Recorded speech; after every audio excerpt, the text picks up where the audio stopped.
Beberapa perwira tinggi TNI mendapatkan promosi dan dilakukan mutasi oleh Panglima TNI Jenderal TNI Agus Subianto. Mereka termasuk yang saat ini bertugas di lingkungan kepresidenan seperti Komandan Pasukan Pengamanan Presiden dan Pas Pampres.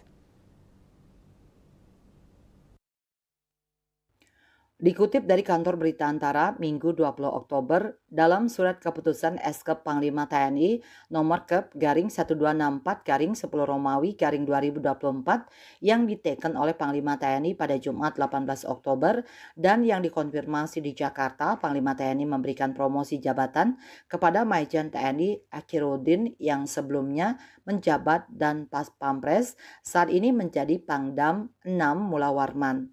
Walaupun demikian, Panglima belum menunjuk pengganti Akhiruddin yang bakal menjadi pimpinan perisai hidup Presiden ke-8 RI Prabowo Subianto, Wakil Presiden RI Gibran Rakabuming Raka, beserta keluarga masing-masing.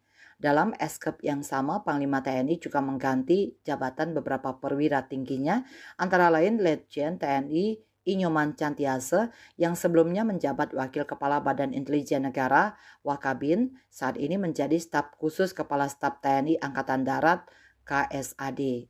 Bali Pos melaporkan.